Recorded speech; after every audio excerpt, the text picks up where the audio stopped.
Assalamualaikum warahmatullahi wabarakatuh. Perkenalkan, saya Lailatul Ismaningrum dari Program Studi Tadris Kimia Fakultas Tarbiyah dan Keguruan UIN Antasari Banjarmasin. Jadi, pada mata kuliah Islam dan Budaya Banjar, kebudayaan yang saya angkat yaitu mengenai Hintalu Penerang Hati, di mana Hintalu Penerang Hati ini adalah makanan khas masyarakat Banjar. Dan untuk lebih detailnya, silahkan cek video selengkapnya. Dadah!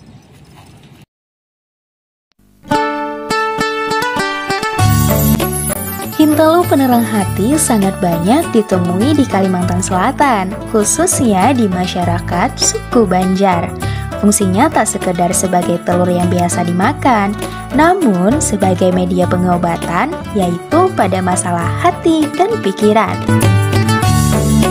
Telur yang digunakan adalah telur bebek yang direbus. Kemudian, cangkangnya diwarnai dengan kesumba, namun ada juga yang tak diwarnai. Nah, di bagian luar kulit telurnya ditulisi gambar-gambar tertentu sebagai penanda bahwa itu adalah Hintalu penerang hati.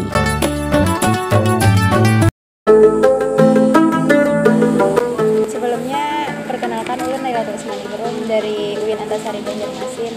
Jadi ada tugas kuliah untuk wawancarai yang bikin Hintalu penerang hati ini. Sebelumnya nama pian siapa?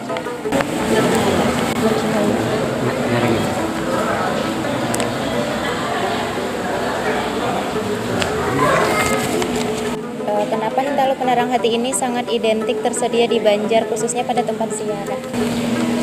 Karena untuk supaya kakak-kakak tuh pintar sekolah, pintar mengaji, Untuk menerangkan hati gitu ya. Kenapa Hintalu yang dipilih sebagai penerang hati seseorang? karena sudah lumrah loh ini Hintalu penerang hati. Kalau asal usul Hintalu penerang hati itu pian tahu lah. Nah, ini asal temurun kalau penerang hati ini ada di sini. Yang istimewa banget dari penerang hati ini apa? Menyatu lo enak dimakan, enggak supaya hati kita tuh jaga ibarat kita tuh nyaman ya kalau.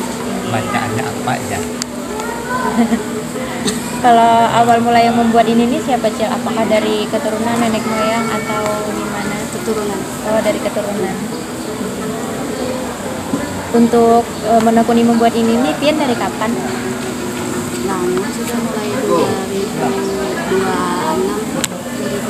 2006. 2006. Oh, udah lama jelas dari 2006. Berarti dijualnya di sini Cil? Di sini. Oh, ini. Kalau cara pembuatannya gimana? Di basuh dulu Hintalunya baru ditulisi hanya dijarang. Ini telur bebek Cil? Ini telur bebek. Oh, iya. Kalau bacaan-bacaan tertentu ada lagi ke penerang hati ini? Baca selawat lawan baca nang Bacaannya apa? baca selawat lawan Bacaan penerang hatinya apa ya? kanuan hati kita juga. Enggak ada khusus bacaan penerang hati. Ada khusus kan bacaan? Ya. Berarti kayak selawat gitu. Ka guru jangan anu kana khususnya nggih. Nggih. Tapi kebanyakan biasanya di tablik-tablik akbar tuh kayak selawat-selawat tuh aja dibaca. Tapi ada khusus guru kalau mana. Oh iya. Ini kenapa identik diwarnai dengan warna ini Cil? Kayak pink-pink gini aja. Nggih anu menarik kekanakan kalau rame yang kayak ini. Jadi ada warna pink, ada juga yang biasa gitu Cil. Yang original. Oh, biar menarik aja berarti. Kalau untuk pembuatannya ini pian belajar khusus aja. Kadang. Berarti emang dari turun temurun.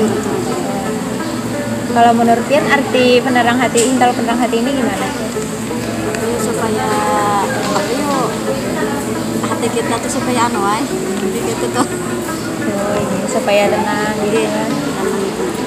Mbak belajar kita nyaman supaya Kayak kalau menghilangkan stres-stres gitu bisa nggak sih?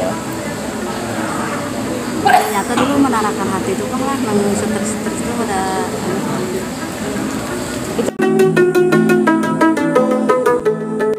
Menurut pandangan dari Ibu sendiri, Hintalu Penerang Hati itu gimana, Bu? Kalau menurut saya, mengenai Hintalu Penerang Hati itu adalah telur yang sudah masak, yang sudah matang, yang diberi bacaan, baik itu doa atau ayat Al-Quran atau yang biasa diandak di acara hataman atau acara maulidan, dibacakan sholawat. Nah, tapi dengan keyakinan mudah-mudahan berkat bacaannya tersebut Allah memberikan hati yang terang pada si pemakan telur tersebut. Kemudian dari segi agama itu sendiri, Hintalu Penerang Hati ini bagus nggak, Bu, disediakan untuk umat muslim? Untuk itu bagus, nggih, tapi tergantung pada keyakinan kita. Karena pada dasarnya apapun yang kita lakukan, kalau kita tidak yakin, maka yang namanya keyakinan ini walaupun hanya bacaan la ilaha illallah kan, atau apalagi dengan medianya ini telur. Misalkan kita bacakan, lalu kita letakkan telurnya itu kan dalam istilah itu bagaikan air yang menempel, ada molekul-molekulnya. Begitu juga dengan Hintalu tadi. Hintalu yang tadinya kosong sama dengan Hintalu yang lain, tapi diberikan bacaan, entah apa yang nanti menempel atau apa, yang pastinya di sana sudah dibacakan, sudah didoakan. Apapun yang dibacakan pasti kan insya Allah ada pengaruhnya.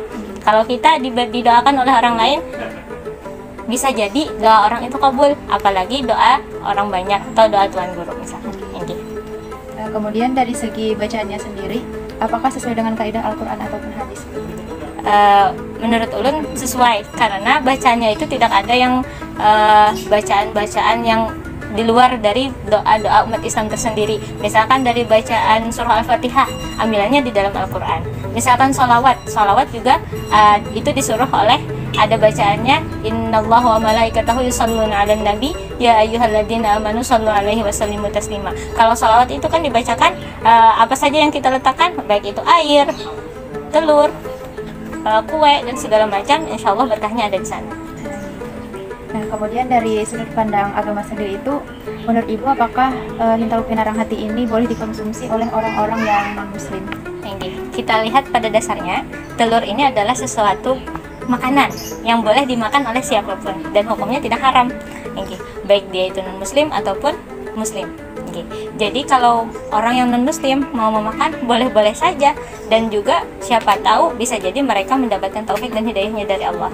Tapi kalau mereka yang sengaja, aku mau minta dong, mau merasai dong kayak pegerang rasanya Hintalu Penerang Hati ya jelas sama rasanya, tapi kalau karena dia tidak punya keyakinan, yang tadi kata yakin terhadap Hintalu yang tadi dibacakan sebagai penerang hati, mudah-mudahan Allah menerangkan hatinya dengan modal yakin.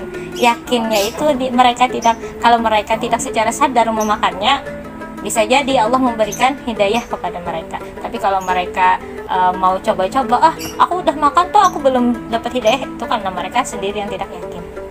Berarti berdasarkan keyakinan masing-masing. Iya. Selanjutnya, kenapa penerang hati ini bisa dikaitkan dengan Hintalu, Bu? Bagaimana dari pandangan agamanya sendiri? Kita lihat Hintalu itu kan warnanya putih. Hintalu itu warnanya putih, walaupun di dalamnya ada kuningnya. Putih sebagaimana putihnya telur. Kita mengharapkan hati itu putih seperti itu, bersih dari segala macam, baik itu hal-hal yang buruk, keegoisan, sifat-sifat yang tidak baik, iri dengki dan segala macam. Ataupun misalkan orang itu pemarah, atau anaknya itu pemalas, atau anaknya kurang cepat memahami pelajaran, atau misalkan apa. Nah, di situ kita harapkan sebagaimana putihnya telur yang tidak ada nodanya, mudah-mudahan seperti itu juga hatinya terang. Kemudian tadi itu kan Hintalu Penerang Hati ini pasti ada bacaan-bacaan tertentu kan, Bu? Iya. Nah, untuk bacaan tertentu itu pian tahu lah, Bu? Kalau langsung dari bacaannya, menurut saya itu tergantung dari bacaan kita. Misalkan kita mau meyakini nih amalan kita apa, misalkan surah Al-Fatihah. Misalkan surah Al-Fatihah kita bacakan, kita tiupkan ke Hintalu dengan apa? Tapi tidak dengan mulut. Karena mulut ini bisa berdusta, bisa berbohong. Bisa aja kita tiupkan dengan hembusan hidung, hembusan nafas, atau bisa juga dengan sholawat. Yang sholawat entah mau sholawat apa kita bacakan, ataupun kada bisa juga bersolawat atau kada bisa juga berbacaan dengan niat di dalam hati dan doa. Mungkin dari bahasa kita sendiri tidak apa, yang penting niatnya tulus, apalagi doa orang tua kan misalkan. Kemudian kira-kira di zaman Nabi atau Rasul itu apakah ada hintalu penerang hati ini juga, Bu?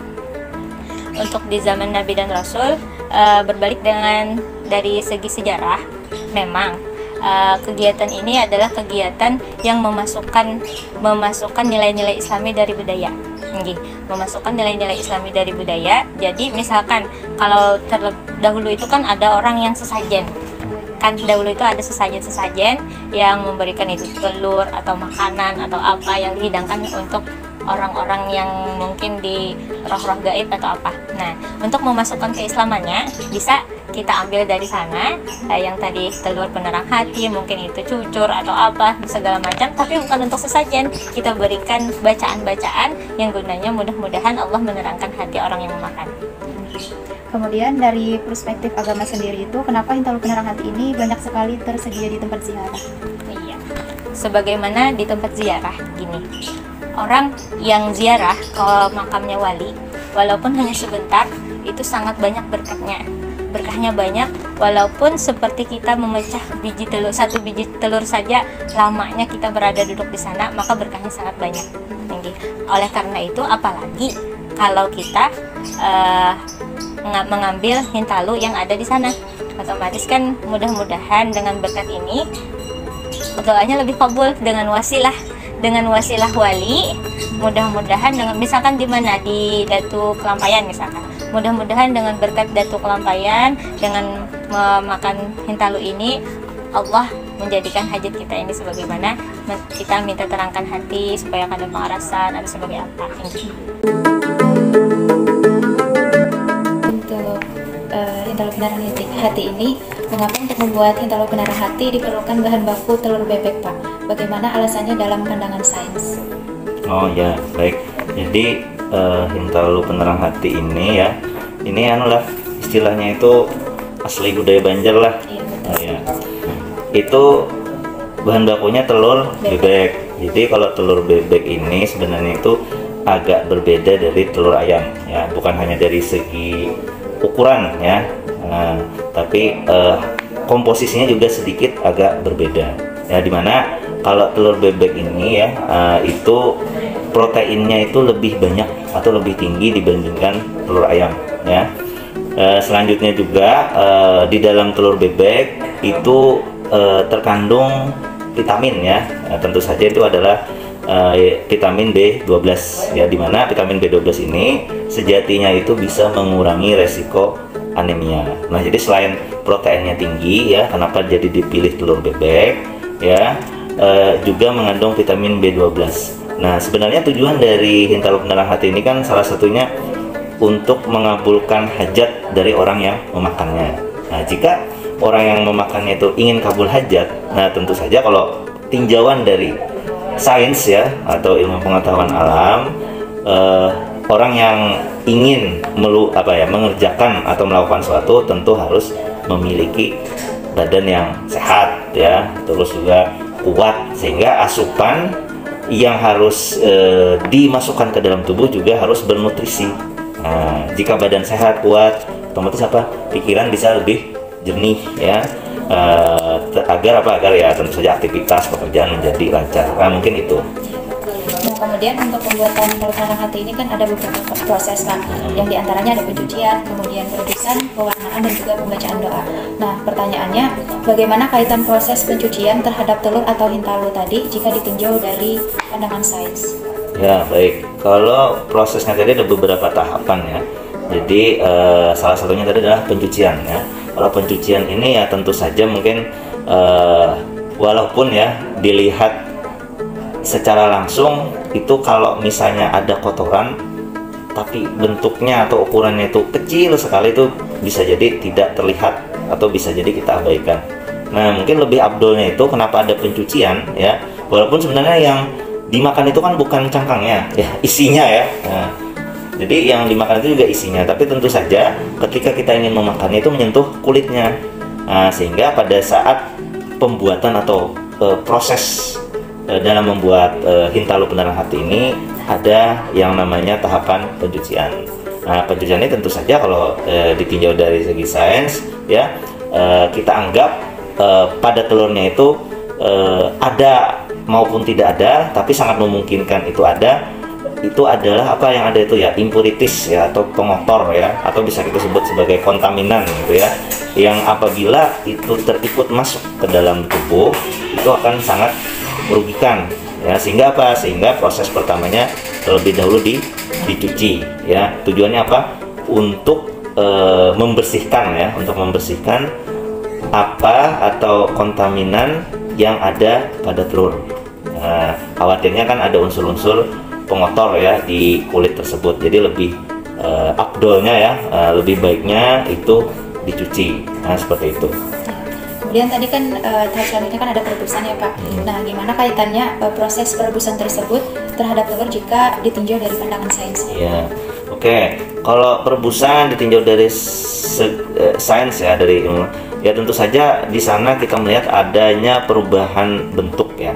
Walaupun bukan perubahan bentuk secara keseluruhan pada telur, tapi pada isi telur ya, dimana isi telur itu awalnya cair ya. Nah, makanya kita khawatir kadang kalau telur itu sampai jatuh, khawatirnya cangkangnya retak atau pecah, isinya keluar seperti itu, berceceran. Nah, kita tahu bahwa kalau telur ya itu isinya itu bentuknya atau fasenya itu cair, sehingga di sana ketika ada perebusan ya, ada perebusan itu yang awalnya tadi fasenya cair, ketika mendapatkan energi panas ya, diindikasikan dengan adanya perubahan suhu dari rendah ke tinggi, itu apa yang terjadi? Yang awalnya cair tadi fasenya berubah menjadi padat. Nah, itu ya karena komposisi telur tersebut ya ada kandungan protein yang banyak gitu ya. Terus lemaknya juga ada ya, bahkan kalau telur bebek itu lemaknya cukup banyak ya dibandingkan telur ayam seperti itu ya. Terutama pada kuningnya ya, seperti itu, sehingga yang awalnya tadi cair menjadi padat. Selain itu juga kalau kita tinjau dari masih dalam sudut pandang sains ya, tapi kita ingin meninjau dari kesehatannya ya atau dampak bagi tubuh, tentu saja yang direbus itu akan lebih aman dibandingkan yang belum matang atau yang tidak direbus. Kenapa? Ya karena dengan adanya suhu yang tinggi tadi atau lebih tinggi dari suhu lingkungan ya, suhu normal kita di lingkungan, itu akan membuat bakteri ya atau mikroorganisme ya itu tidak dapat hidup ya atau mati dengan suhu yang tidak bisa mereka tolerir ya. Kalau misalnya kita ingin merebus ya tentu saja suhu air itu berapa kalau mendidih? 100 derajat ya kurang lebih. Nah, sedangkan bakteri-bakteri ya itu seperti salah satunya itu patogen itu merugikan ya. Nah, itu biasanya pada salah satu produknya itu susu murni. Nah, susu murni itu langsung dari ternak, itu juga banyak mengandung patogen. Itu yang bagusnya dipanaskan dulu ya, minimal 60 derajat Celcius ya, tidak harus sampai mendidih susunya. Itu juga dengan tadi sangat bagus sekali jika direbus ya telur tadi, sehingga apa, meminimalisir bakteri yang jahat tadi atau bakteri yang merugikan itu berkurang ya, atau mungkin kita harapannya habis lah ya, tidak ada di telur tersebut. Nah, seperti itu. Berarti sangat berhubungan sama kesehatan ya Pak? Ya, karena ini makanan ya, makanan ya. Jadi kalau makanan ini tentu saja ya kalau orang muslim harus apa?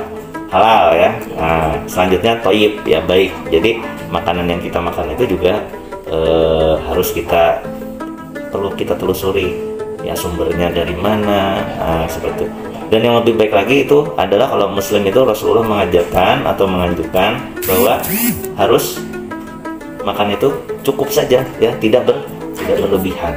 Nah, seperti itu. Nah, selanjutnya ada proses pewarnaan Pak. Jadi pada proses pewarnaan terhadap telur atau hintalu itu kalau dari pandangan sainsnya itu gimana Pak? Ya, baik. Kalau untuk yang diwarnai adalah cangkang ya. Biasanya kalau tidak pink warnanya merah seperti itu ya. Nah, itu mungkin warna yang cukup menarik ya untuk sebuah benda yang dijual di pinggir jalan ya. Begitu. Tapi mungkin kalau yang dari sudut pandang sains ya, itu kenapa sih harus merah ya? Kenapa tidak biru? Kalau biru nanti mirip sama warna telurnya atau hijau itu ya, biru atau hijau itu ya. Kenapa warna merah ya? Sebenarnya tujuan dari Hintalu penerang hati ini kan untuk kebaikan lah ya. Jadi hajat atau niat yang sudah kita istilahnya itu yang sudah itu ingin agar terkabul seperti itu. Sehingga sehingga kemungkinan besar warna merah ini itu adalah warna yang dalam arti itu memberikan hal positif untuk telur. Nah, kalau ditinjau dari segi mikroskopiknya ya, bisa jadi ya setiap warna itu kan sebenarnya setiap warna itu punya spektrum ya. Nah, jadi itu sebenarnya memberikan energi. Nah, mungkin warna merah ini energinya itu sangat sesuai dengan niat ya, bahwa niatnya atau tujuan dari telur penerang hati ini untuk melancarkan pekerjaan. Ada juga kalau orang tua itu beli telur penerang hati ini biar anaknya cerdas. Ya tentu saja ya, protein itu memberikan memberikan nutrisi yang baik bagi otak. Nah, seperti itu ya. Nah, jadi kalau dari segi warna bisa jadi pilihan warna merah ini ya, itu memberikan energi yang lebih besar atau sesuai dengan harapan pembuat telur penerang hati. Nah, tapi memang untuk lebih lebih ilmiahnya mungkin dan bisa dibuktikan ya, tidak hanya sekedar informasi yang dalam artian itu mengambang, itu perlu ada penelitian lebih lanjut ya terkait warna ini. Kenapa sih harus warna merah? Kenapa tidak warna yang lain? Jangan-jangan warna yang lain memberikan energi yang lebih baik atau lebih banyak atau yang sesuai seperti itu. Nah, tapi intinya pemberian warna merah ini sesuai tradisi ya, memang warna merah yang ditentukan. Tentu saja itu ada alasan yang mungkin yang tertentu, tapi jika secara ilmiah memang perlu kita buktikan. Nah, harapannya memang sesuai ya, warna merah yang diberikan pada cangkang telur ya, terutama untuk pembuatan Hintalu penerang hati. Nah, seperti itu. Mungkin ini pada proses pembuatan yang terakhir, yaitu ada pembacaan doa-doa. Nah, untuk pembacaan doa-doa ini gimana kaitannya jika ditinjau dari segi sains? Ya, oke, baik. Ini semuanya ditinjau dari sudut pandang sains ya. Proses terakhir adalah pembacaan ya, atau merajah telur ya, atau mungkin jampi-jambe. Nah, secara Islami ya, kita membacakan ya sesuatu agar sesuatu tersebut memperoleh kebaikan. Nah, sesuai doa yang dipanjatkan. Nah, kaitannya dengan sains memang ada penelitian terdahulu ya, itu di Jepang ya, salah satu profesor di Jepang itu memang beliau itu meneliti ya hubungan ya atau pengaruh antara perkataan dengan struktur molekul pada air ya, struktur molekul pada air. Jadi ternyata hasil riset beliau itu bahwa perkataan yang positif ya, itu akan berdampak ya pada perubahan bentuk ya, ini secara mikroskopik juga nih, struktur air ya. Jadi kalau dari hasil penelitian beliau bahwa yang dikata-katai ya, atau yang diberikan ucapan yang positif ya, yang baik, itu strukturnya itu berbentuk harmoni ya. Jadi bentuknya itu istilahnya itu memiliki pola yang baik, pola yang bagus ya. Kalau misalnya kalau kita berbicara terkait bidang, nah itu bisa kita katakan simetrinya itu dapat sebenarnya itu memiliki bentuk yang hampir sempurna. Nah, seperti itu ya. Jadi jika itu diberikan perkataan yang baik atau positif. Tapi sebaliknya, penelitian beliau itu jika perkataan yang kita sampaikan itu buruk ya atau negatif, itu polanya tidak bisa terbaca atau mungkin bentuknya itu aneh ya, acak seperti itu. Nah, ini mungkin agak senada dengan yang dilakukan pada perajahan ya atau pembacaan doa pada pembuatan Hintalu penerang hati ini ya. Ya, jadi dengan doa-doa yang baik ya, dengan istilahnya itu ucapan-ucapan yang dalam artian itu positif ya, itu secara mikroskopik akan mengubah strukturnya atau memberikan sesuatu yang membuat pola atau komposisi pada telur itu berubah menjadi baik juga Nah, tapi dalam hal ini ya, karena belum ditemukan lagi ya ada penelitian secara langsung ya, maka untuk membuktikannya memang harus ada riset ya terkait apa istilahnya itu ucapan atau perkataan ya yang dilakukan terhadap telur bebek ini ya, apakah memang berpengaruh, karena memang setiap perkataan kita itu atau suara yang kita keluarkan itu memiliki frekuensi yang berbeda-beda ya, jadi memiliki gelombang. Nah, kalau secara teori atom itu kan apa itu namanya itu sampai yang ke teori atom modern itu kan bertahap ya. Teori atom Dalton ya, yang bentuknya itu katanya paling kecil, ternyata lanjut lagi ya. Rutherford itu mengatakan, oh di dalam atom itu tidak hanya atomnya saja, terdiri dari beberapa lagi ya. Apa itu? Ada inti atom, ada elektron yang mengelilingi inti atom. Ternyata inti atom itu terbagi lagi, ada proton, ada neutron. Nah, jadi proton ini memberikan kutub yang positif, atau pada posisinya itu adalah kutub positif, yang elektron negatifnya, dan dia memiliki inti. Sampai perkembangannya itu atom itu ternyata adalah suatu gelombang ya. Jadi perpindahan elektron ke setiap lintasan itu ya tidak betul-betul berputar ya, tidak sepenuhnya itu mengelilingi, tapi lintasannya itu seperti gelombang. Tidak seperti yang kalau kita lihat itu apa, planet itu elips ya.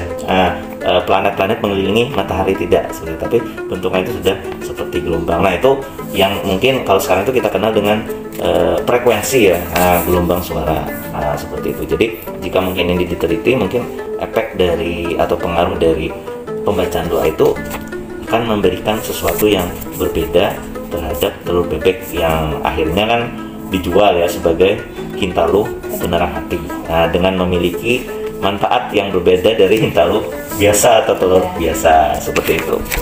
Jadi intinya itu ucapan-ucapan yang baik itu sangat berpengaruh terhadap makanan yang kita konsumsi. Ya, yang positif. Untuk air ya biasa, benar-benar. Untuk air itu ada penelitiannya ya, tapi untuk yang lain ya, tapi memang di sosial itu juga bagus kan kalau kita berkata-kata yang positif, orang tidak tersinggung ya, orang merasa tidak risih ya,